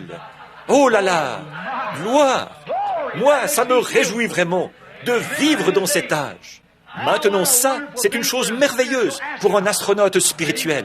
Voyez, qu'est-ce que les scientifiques naturels ont fait? Ils ont réussi à accomplir cela. Et Dieu, par des hommes qui peuvent s'en tenir à la Bible et déclarer qu'il est le même hier, aujourd'hui, éternellement, qui n'ont pas peur de la promesse, quoi qu'ait pu dire n'importe qui d'autre, eux, ils s'en tiennent à elle. Vous devenez un astronaute qui peut aller tellement loin que c'est bien au-delà de la pensée dénominationnelle. C'est bien au-delà de tout le reste. C'est bien au-delà des choses de l'Église. C'est tout là-bas, avec Dieu et avec lui seul, que vous demeurez. Des astronautes. Et souvenez-vous, pour pouvoir devenir astronautes, ils ont dû entrer dans une cabine et ne peuvent pas se diriger eux-mêmes. Il faut la puissance d'un radar, une puissance atomique pour élever cet homme au-delà de l'espace. Après quoi, il est dirigé par une tour. Gloire! Pour les astronautes spirituels de Dieu, c'est la même chose. Ils entrent dans une cabine, dans un lieu, dans un corps. Et ce corps, c'est le corps de Christ. Ensuite, ce n'est pas eux. Ce n'était pas John Glenn. C'était la cabine dans laquelle il se trouvait. C'était l'appareil. Lui, il était assis là, c'est tout. Il n'a rien fait du tout. Il a eu le courage pur et simple de monter là et de déclarer que c'est vrai, parce que la science l'avait démontré. Dieu veut avoir des hommes qui peuvent entrer en Christ et croire qu'il est le même hier, aujourd'hui et éternellement, et qui n'utilisent pas leurs propres pensées. Ils partent dans l'espace, dirigés par le Saint-Esprit. Amen. Des astronautes. Pfiou. Comme c'est loin de l'ancienne voiture à cheval, comme c'est loin même de l'avion, comme c'est loin de la justification, de la sanctification, du baptême du Saint-Esprit. Ce sont maintenant des aigles. En premier, c'était des lézards. Ensuite, c'est devenu des poulets. Ensuite, c'est devenu des corbeaux. Mais maintenant, ce sont des aigles. Personne ne peut les suivre. L'aigle est un oiseau spécial. Il peut monter plus haut que tous les autres oiseaux. Il a été préparé à voir, à garder toute sa tête une fois arrivé là-haut. Certaines personnes peuvent sauter très haut, mais ne savent pas où elles sont une fois arrivées là, parce qu'elles ne voient pas plus loin que le saut qu'elles ont fait. Par contre, certaines personnes peuvent regarder au loin et voir ce qui se passe. Ça, c'est l'aigle. Il peut rester là jusqu'à ce qu'il ait tout examiné. Et il attend jusqu'à ce qu'il entende un message qui lui indique ce qu'il doit dire. Ça, c'est l'astronaute de Dieu. Voyez, toutes les autres réalisations ont une suite. Pourquoi est-ce que cette réalisation-ci n'aurait pas de suite? Des astronautes pour Jésus. Amen. Il ne décolle même pas par sa propre puissance. Il est lancé. La seule chose qu'il fait, c'est pénétrer à l'intérieur. C'est tout ce que vous avez à faire. Pénétrer à l'intérieur. Dieu s'occupera du lancement et du placement. Plus question de la puissance de l'essence non plus, du credo quelconque d'une église. C'est la puissance atomique de Dieu qui vous propulse tout là-bas, très loin dans l'espace. Amen. Oh, eh bien, qu'en est-il de ces astronautes? Ils n'ont jamais eu à ne prendre que le mot justification, que le mot sanctification. Lui, il a pénétré dans toute la Bible. Amen. Il a pénétré dans tout cela parce qu'il sait que Dieu peut accomplir toutes les promesses qu'il a faites. Il reste là, c'est tout, et il attend. Oh là là, la parole ne peut pas faire autrement que de se manifester. Si vous êtes malade et que vous êtes un astronaute, rappelez-vous simplement ceci. Entrez en Christ et attendez le compte à rebours. C'est tout. Il tirera le coup de feu. Ne vous en faites pas. Donc, ils ont réussi à accomplir cela parce que Dieu l'avait promis. Maintenant, combien plus grand est l'astronaute? Ces choses que nous avons maintenant, que l'ancienne puissance des chevaux, que la puissance de l'automobile et que la puissance de l'avion. Vous voyez, l'astronaute, il est tellement haut qu'il peut voir des choses que l'homme en voiture à cheval ne pouvait pas voir. Il est tellement haut qu'il peut voir des choses que l'homme en automobile ne pouvait pas voir. Il est tellement haut qu'il peut voir des choses que l'homme qui pilote un avion ne peut pas voir. Il a carrément dépassé tout raisonnement. Amen. Gloire, c'est ça. Il est allé au-delà de toutes les réalisations imaginables par l'homme. L'organisation, la dénomination. Il faut que vous soyez méthodiste, baptiste, ou que vous fassiez partie de ceci, des unitaires, des binitaires, ou qu'encore. Il est un astronaute. Il est parti planer très loin dans l'espace. Amen. Combien je suis reconnaissant. Et souvenez-vous, l'astronaute est dirigé par la puissance d'un radar. Vous les avez vus ramener John Glenn. Je regardais là-bas, au Cap Canaveral. J'ai vu cet énorme radar. On ne voyait même pas nulle part, mais on pouvait savoir où il était par l'orientation du radar. C'est là qu'il se trouvait, voyez. Et nous aussi, nous avons un radar. La prière. La prière est le radar. La puissance qui oriente l'astronaute. Tout ce que vous demanderez au Père en mon nom, je le ferai. Voyez, il suffit d'observer vers quoi est orientée la prière. Vous verrez alors ce qu'il vise. Amen. Il suffit d'observer vers quoi est orientée la prière de l'Église. Vous verrez alors de quel côté seront propulsés les missiles. Vous pouvez le savoir par le parcours qu'effectuent les astronautes, par ce vers quoi est orientée la prière de l'Église. S'ils prient, Seigneur, bien sûr, nous, on ne croit pas ces choses-là. Oh, cet astronaute amorce une descente, c'est tout. Oh, frère. Par contre, lorsque toutes choses sont possibles, Seigneur, répands ton esprit sur l'Église et donne-lui ce qu'il nous faut. Répands sur nous le Saint-Esprit et emporte-nous loin de tout raisonnement, avec la foi que cette parole est vraie, et nous nous en tiendrons strictement à elle. Alors regardez bien l'écran, là, qui se met à pointer vers le haut, comme ceci. Voyez, l'astronaute continue et continue et continue. Il monte très haut dans les airs. Merveilleux. Il va au-delà de toute dénomination. Il va au-delà de tout credo. Maintenant, souvenez-vous, la justification est considérée comme un credo. C'est vrai. Lorsque vous croyez la justification, un peu à la manière des luthériens, et de n'importe lequel de leurs satellites. C'est ce qu'ils sont, des satellites, mais qui n'ont pas encore quitté le sol. Prenez la sanctification et leurs satellites à eux. Vous dites, les satellites des luthériens, qu'est-ce que c'est? Eh bien, l'Église du Christ. Et ce groupe-là, les satellites des Wesleyens, des méthodistes, et de ceux-là, qu'est-ce que c'est? Les Nazaréens, les pèlerins de la sainteté, voilà leurs satellites. Et puis, il y a les pentecôtistes, et leurs satellites à eux. L'avion, bien sûr, les unitaires, les binitaires, les trinitaires, les quaternaires, tout cela plus les autres. L'église Foursquare, l'église de Dieu, encore là, par les credos, tous encroutés dans leur dénomination. Mais l'astronaute franchit le mur du son. Il continue jusqu'au bout, sans s'arrêter. Il n'entend rien. Oh là là, il va bien au-delà de tout ça. Voyez, il est très haut. Là où toute chose, il vit dans la présence de Dieu. Oui, monsieur. C'est lui qui l'a promis. Sa parole déclare qu'il est le souverain sacrificateur. Vous voyez, cet énorme radar installé là-bas, qui se met en mouvement. Observez-le aux réunions. Vous pouvez observer cela lorsque le Saint-Esprit descend sous la forme d'une colonne de feu, comme il l'a promis. Un homme ne va pas être là à chercher à raisonner la chose par la science, un vrai croyant. Qu'est-ce qu'il est? Il est un écran de radar. Observez-le. Le voilà qui se tourne dans toutes les directions. Amen. Il repère celui qui est là, l'astronaute. Vous avez un cancer. Vous avez telle et telle chose. Vous êtes un tel, de tel endroit. Le Seigneur Jésus vous rétablit. Alléluia. Le voilà parti, des astronautes. Oh là là, quelle église glorieuse cela devrait être. Elle est ici. Cette réalisation a été prouvée par la science. Ils l'ont présentée là-bas, à l'exposition internationale. Nous l'avons. Amen. C'est prouvé partout. Nous vivons à l'âge de l'astronaute. Voyez, cela a été fait de choses invisibles. Voyez, cela a été fait de quelque chose qui vient du ciel. C'est Dieu lui-même. Vous êtes dans cette 6e dimension. C'est la puissance de Dieu. Nous nous sommes trouvés dans ce lieu.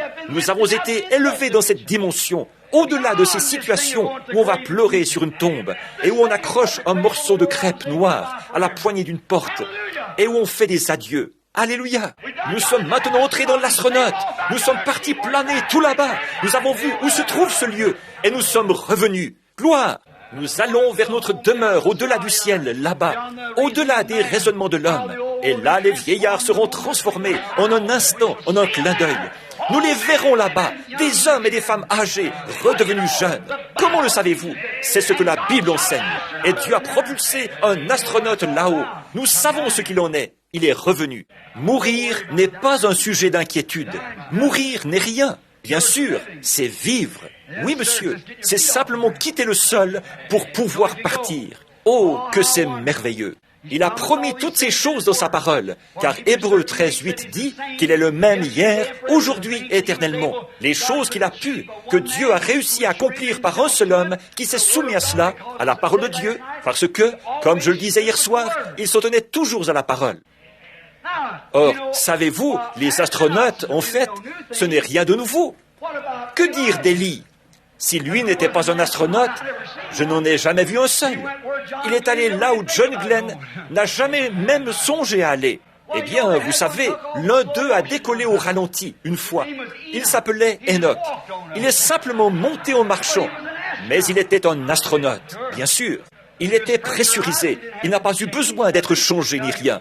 Non, il était déjà pressurisé lorsqu'il s'est mis à marcher. Il a simplement continué à marcher. Il a quitté toutes les dimensions et tout. Il est entré dans la présence de Dieu. De même, un brave vieillard qui était fatigué. Ses jambes ne le portaient plus très bien. Il avait eu des prises de bec avec Jézabel. Ses cheveux courts, son maquillage et tout. Et alors, Dieu a simplement fait descendre un char. Il a dit, « Je vais te faire monter dans les nuées en char cet après-midi. » Un astronaute.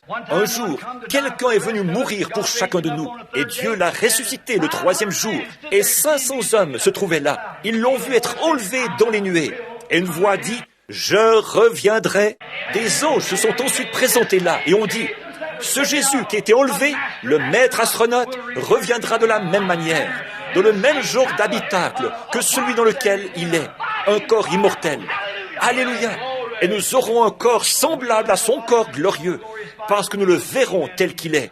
Oh, alléluia! Il a franchi tous les murs du son, tous les murs du raisonnement. Il est allé au-delà du raisonnement. Il est allé au-delà de tout le reste. De même, tout homme qui compte vivre pour Dieu devra aller au-delà des 5 sens et devra dépasser toute l'instruction, toutes les réalisations atteintes par l'homme et croire Dieu, franchir tout, écarter tout et s'élever dans les étendues du ciel. Amen. Oh! Les astronautes et tout ce qui a été accompli dans le domaine naturel. Dieu a pu accomplir ces choses par son Église, par ceux qui sont spirituels, par un peuple spirituel qui croit.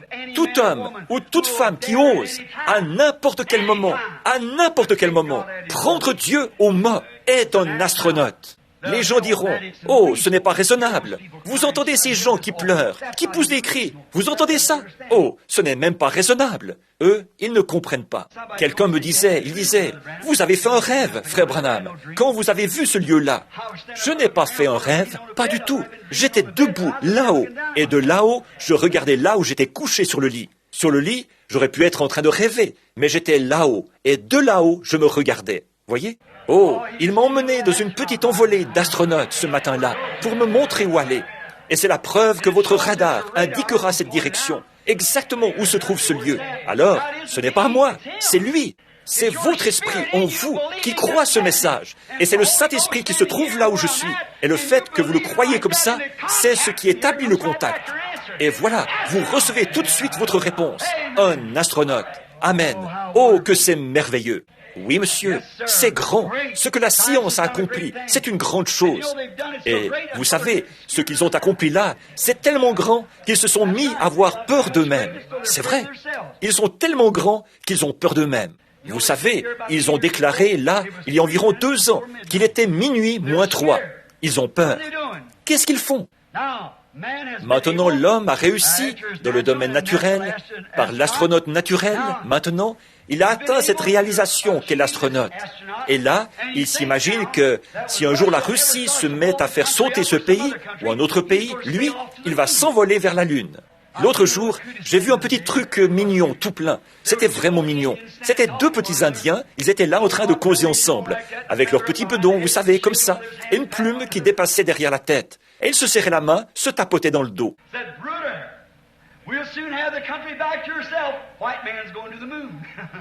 Il disait, « Mon frère, on va bientôt ravoir notre pays. L'homme blanc part pour la Lune. » Il disait, « On va bientôt ravoir notre pays. L'homme blanc s'en va sur la Lune. Alors on va ravoir notre pays. » C'est bien.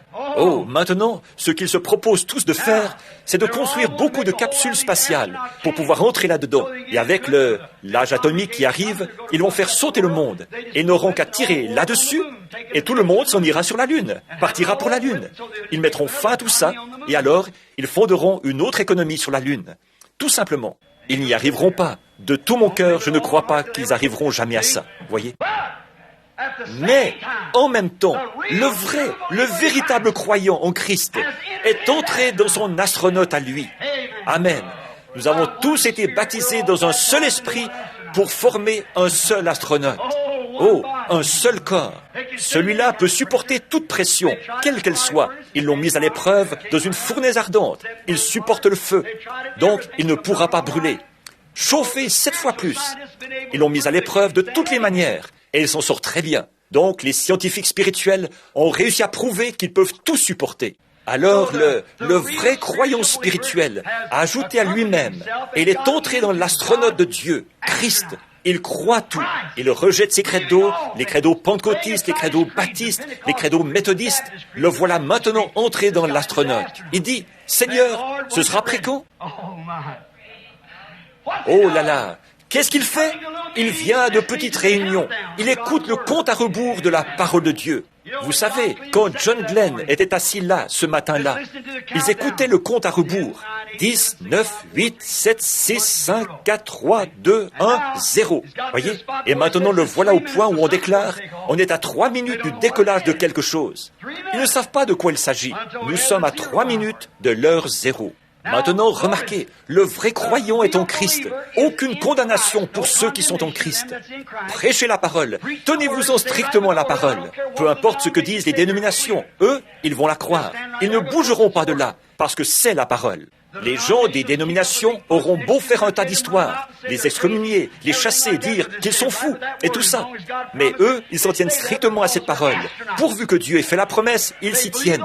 Parce que ce sont des astronautes. Ils croient la parole. Et il n'y a pas moyen de se débarrasser d'eux. De toute façon, ils vont vous quitter. Alors, vous n'avez qu'à les laisser faire pendant quelque temps. Mais voilà, ils sont à l'intérieur, assis dans les lieux célestes en Jésus-Christ. Ils écoutent le compte à rebours, les âges de l'Église, et ainsi de suite. Wow, c'est réjouissant, n'est-ce pas? Ils écoutent le compte à rebours. Le compte à rebours, qu'est-ce que c'est? Toutes ces choses qui ont été promises, voici où elles se sont produites. Toutes ces choses qui ont été promises, voici où elles sont en train de se produire. Voici où est la promesse. Voici où elle s'est produite. La réalisation qu'il avait promise pour aujourd'hui, la voici, ici même, au milieu de nous. Qu'est-ce qu'ils font? Ils écoutent le compte à rebours. Il a démarré où? Tout là-bas, avec Luther. Le compte à rebours. La justification, la sanctification. 10, 9, 8, 7, 6, 5, 4, 3, 2. On monte. Qu'est-ce qu'ils font? Ils attendent le décollage. L'heure 0. Amen. Cette grande mise en orbite à laquelle l'Église se prépare est le grand moment du compte à rebours. Je voudrais vous expliquer ce que je crois être le compte à rebours. Or, je pense que nous venons de le voir à l'Église, ici.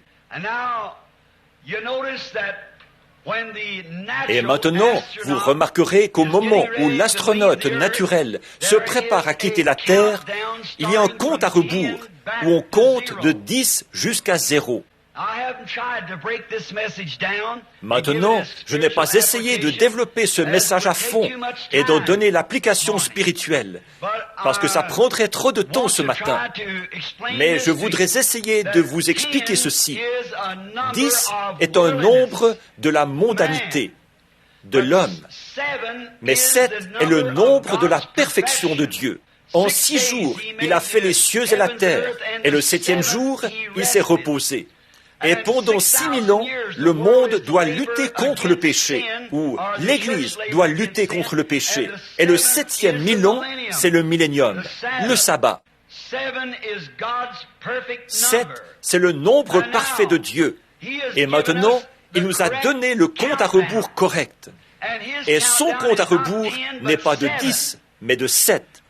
Nous venons de voir ça dans les 7 âges de l'Église. Or, nous constatons que dans l'Apocalypse, le premier compte à rebours a été le premier âge, le deuxième compte à rebours, le deuxième âge, et ainsi de suite jusqu'au septième compte à rebours.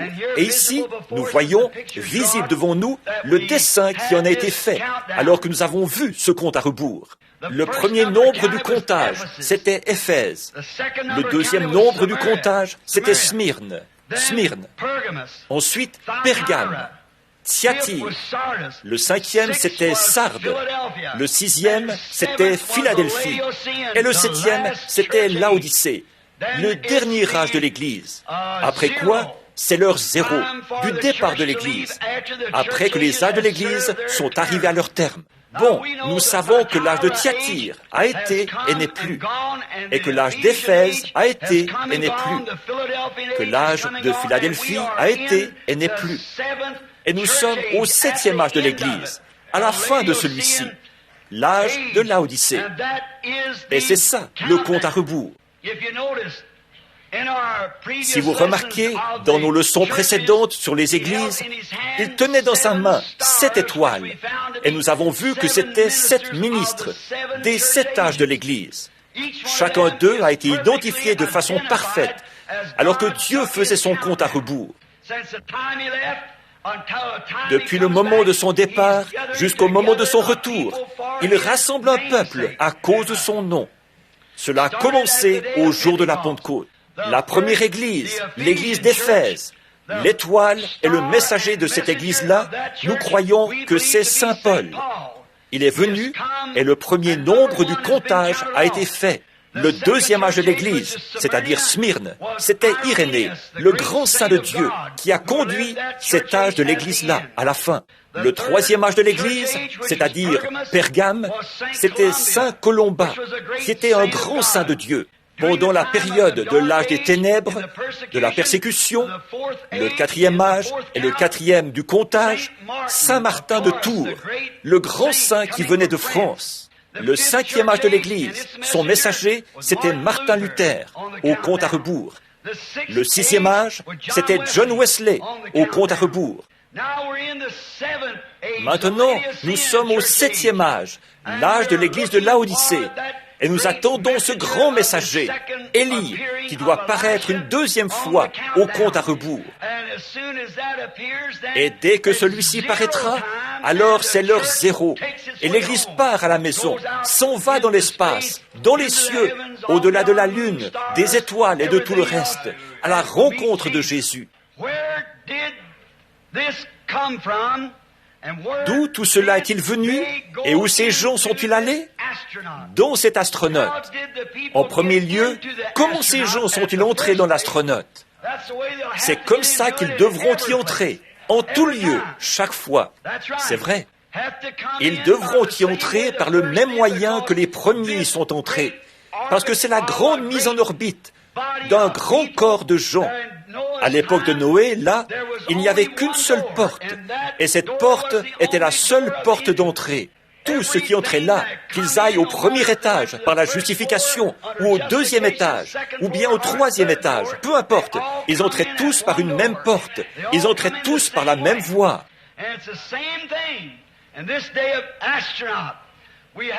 Et c'est la même chose en ce jour de l'astronaute. Nous devons entrer par la même voie, venir par le même moyen, par le même message, par le même Christ, par cette même puissance qu'ils avaient reçue au jour de la Pentecôte.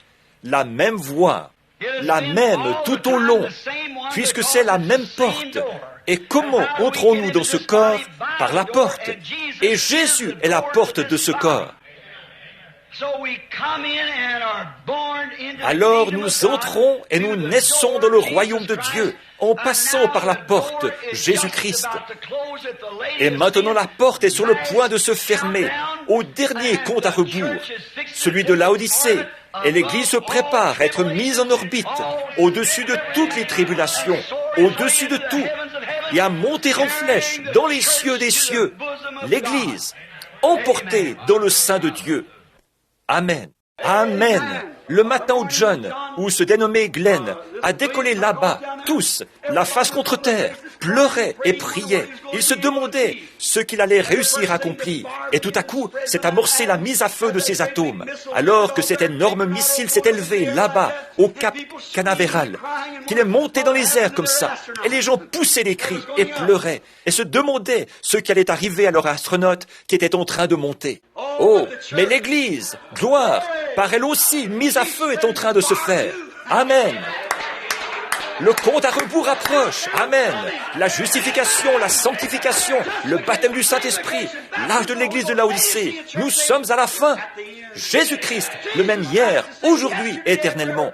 Qu'est-ce qu'il y a? 10, 9, 8, 7, 6, 5, 4, 3, 2, 0. Eux, ils ne pleureront pas, mais il y aura des chants, des cris et des louanges à Dieu au moment où l'Église prendra son départ d'astronaute dans les cieux pour aller être avec Jésus-Christ. Amen. Leur réalisation sur le plan naturel, c'est qu'ils partent vers la Lune. Notre réalisation sur le plan spirituel, c'est que nous partons vers le ciel. Amen. L'astronaute naturel essaie de se faire une place sur la Lune. Nous avons déjà une place au ciel, toute prête. Il y a plusieurs demeures dans la maison de mon Père. Je vais vous préparer une place et j'enverrai un astronaute venir vous prendre. Le compte à rebours est en train de se faire. Le croyez-vous? Amen. Le compte à rebours. 10, 9, 8, 7, 6, 5, 4, 3, 2, 1, 0. La mise à feu s'amorce. Le ministère est couronné dans la gloire. Alléluia. Et la vieille fusée amorce son décollage. Pas en direction de la Lune, mais en direction de la gloire. C'est là-bas qu'elle est. La mise à feu de Dieu est en train de se faire. La puissance du Saint-Esprit l'élève dans les airs, au-delà de la Lune, des étoiles, bien au-delà de toutes les réalisations qui pourraient être atteintes par l'homme. Un bon matin, l'Église prendra son vol vers le sein de Dieu dans le ciel. Mes amis, ce que les hommes, par leurs choses naturelles, ont pu atteindre comme réalisation, Dieu, je l'ai prouvé ici, on a montré le type par les choses spirituelles. Entrons dans l'astronaute sans tarder. Les portes se fermeront au bout d'un moment. Le compte à rebours est en train de se faire. La science déclare que leur compte à rebours, à eux, c'est 3 minutes. Il se pourrait que le nôtre ait devancé le leur. Il se pourrait que nous soyons à 1, prêts pour 0. Entrons. Croyez-vous que le compte à rebours est en train de se faire? Alors, inclinons la tête un instant.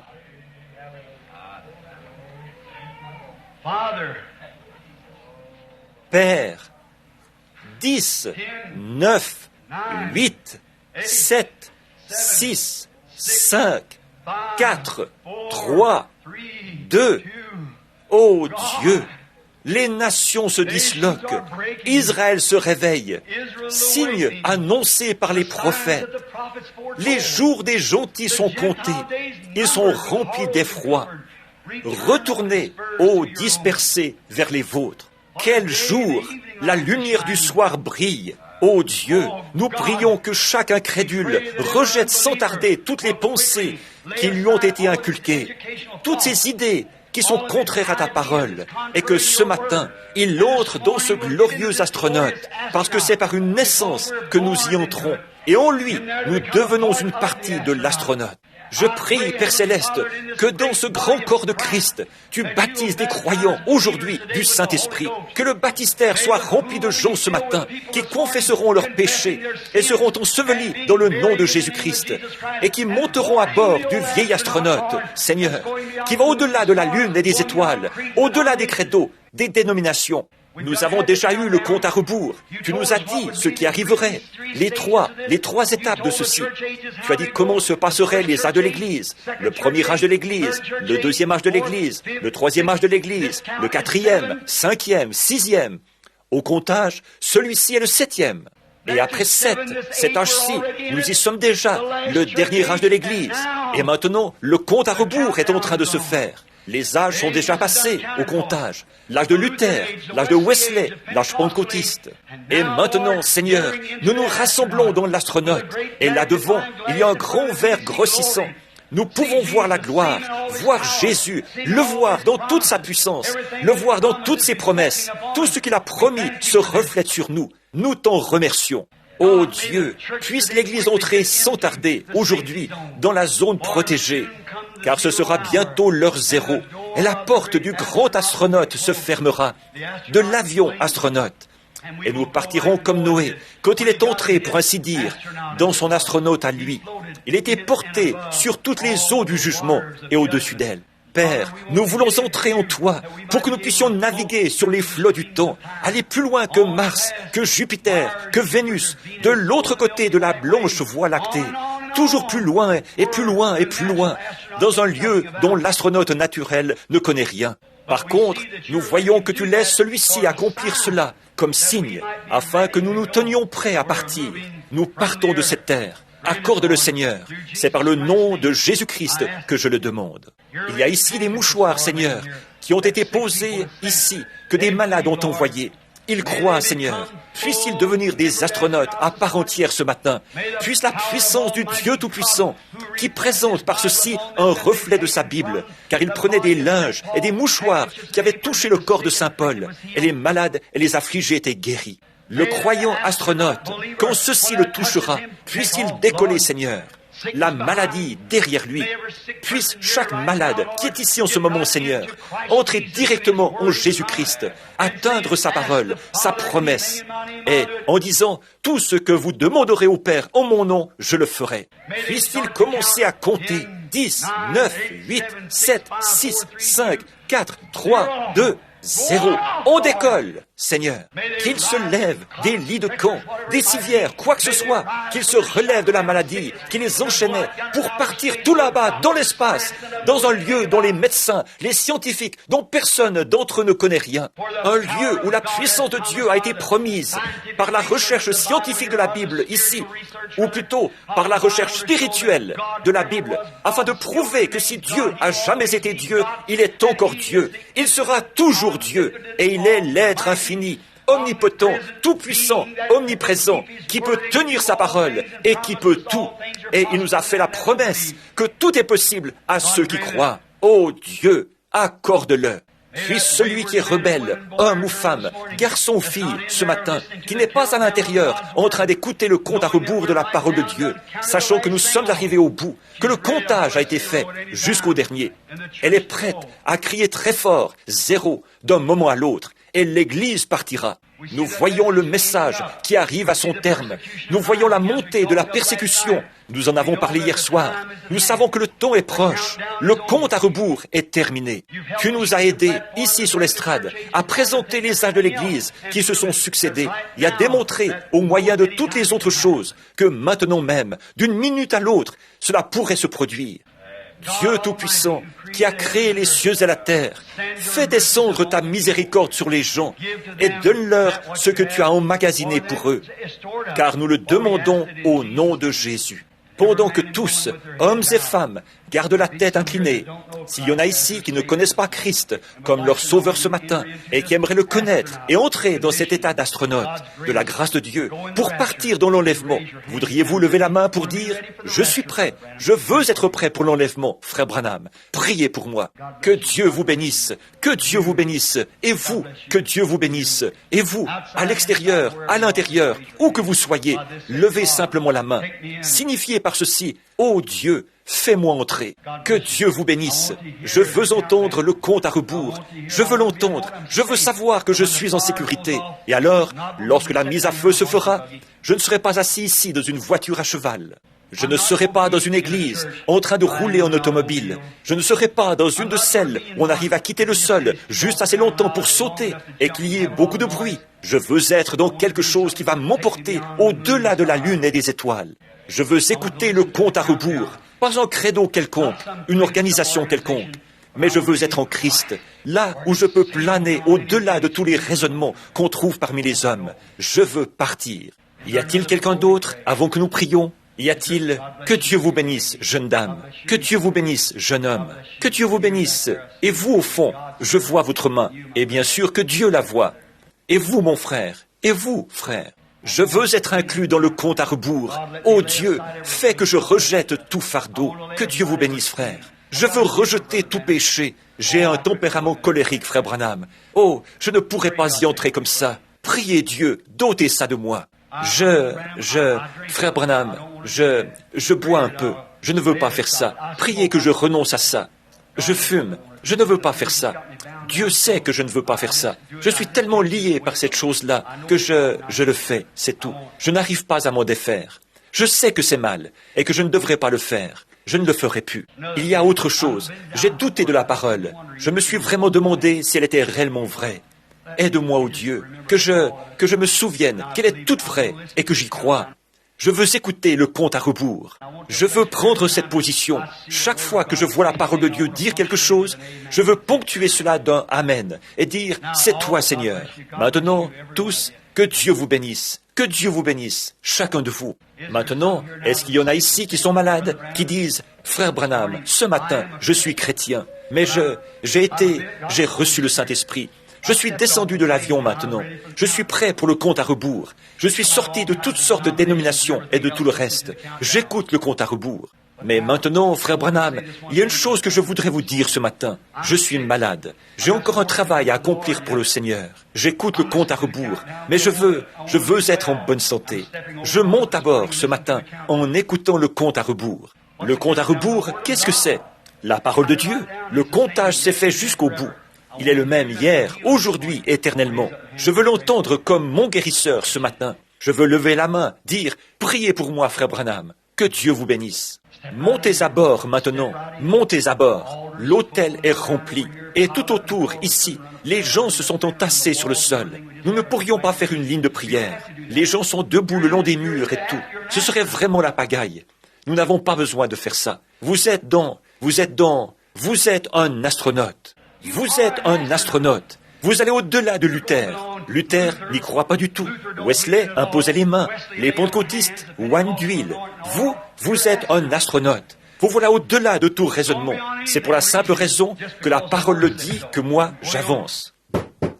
Eh bien, vous dites, n'est-ce pas que Luther croyait? N'est-ce pas que c'était la parole, ça? Oui, mais Wesley a continué à avancer. Il est allé plus haut que lui. Eh bien, Wesley, oignait d'huile ou quelque chose. Vous croyez ça, n'est-ce pas? Oui, c'est vrai. Les pentecôtistes chassaient les démons.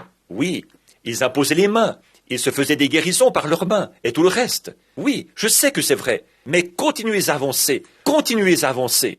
Wesley ne regarde pas en arrière vers Luther. La Pentecôte ne regarde pas en arrière vers Wesley. Et nous ne regardons pas en arrière non plus vers la Pentecôte. Nous sommes des astronautes. Nous avons dépassé cela. Continuons à avancer. Christ l'a dit. Comment faire? Viens imposer les mains à ma fille. Elle sera guérie, a dit le Juif. Jésus y est allé. Il l'a fait pour lui, c'est vrai. Mais le Romain, lui, l'astronaute, il a dit, « Je ne suis pas digne que tu entres sous mon toit. Dis seulement un mot, Seigneur. » Et il l'a dit, déjà, c'est ça. Maintenant, élevons nos cœurs vers Dieu. Levons nos mains vers Dieu. Élevons nos cœurs vers Dieu.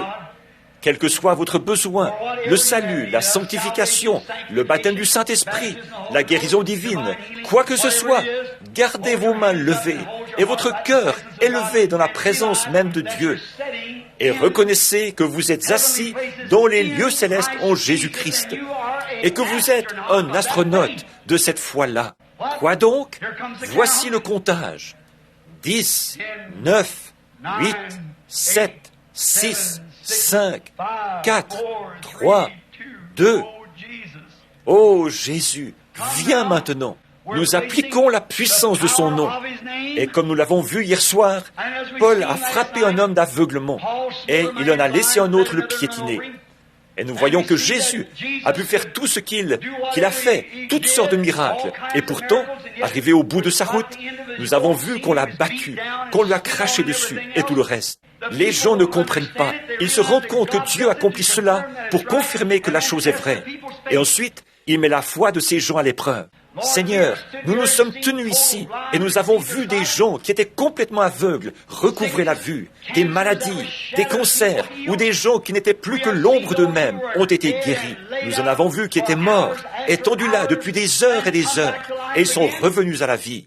Nous savons que c'est là notre glorieux Christ et nous sommes un astronaute dans son corps. Et maintenant le compte à rebours est en train de se faire.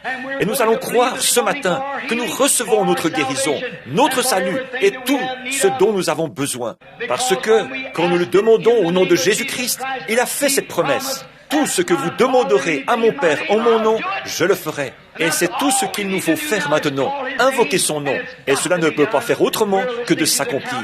Nous écoutons le compte à rebours. Seigneur, certains d'entre eux étaient pécheurs. Ils ont levé la main. Ils attendent le compte à rebours, le moment où se produira dans leur cœur un changement qui en retirera toute cette vile corruption. Beaucoup fument la cigarette et ils sont prêts à renoncer à cela. Beaucoup ont fait des choses qu'ils n'auraient pas dû faire et ils sont prêts à renoncer à cela. Parce que nous demandons au Dieu Tout-Puissant, au nom de Jésus-Christ, d'ôter tout ce qui fait obstacle à l'Église ce matin, de la maladie jusqu'au péché, et que cette Église soit ainsi libérée. Au nom de Jésus-Christ, que la puissance et la puissance du glorieux évangile, le feu du Saint-Esprit, se répandent maintenant et que les grands astronautes de Dieu décollent vers ce que leur cœur désire aujourd'hui. Accorde-le, Dieu Tout-Puissant.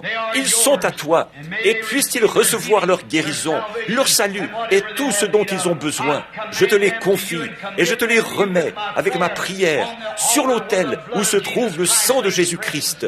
Frais ce matin, au nom de Jésus-Christ, puissent-ils recevoir ce qu'ils ont demandé. Et le peuple dit, croyez-le ainsi, qu'il en soit ainsi. J'y crois, je crois. Amen. Je sais qu'il est Dieu. Je sais que nous sommes prêts pour la grande réalisation de Dieu. Sa réalisation, qu'est-ce que c'est? De partir de cette terre. L'astronaute va sur la Lune, sur une autre terre. Et l'Église de Dieu, qui est passée de l'avion, qui est passée de la voiture à cheval et ainsi de suite, part en astronaute vers un autre monde, le ciel. Le compte à rebours est en train de se faire. Amen. Vous l'aimez? Alors, levons les mains et chantons.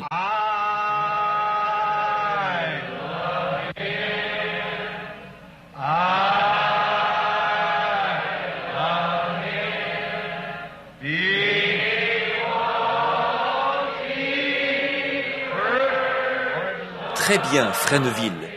Loué soit l'Éternel.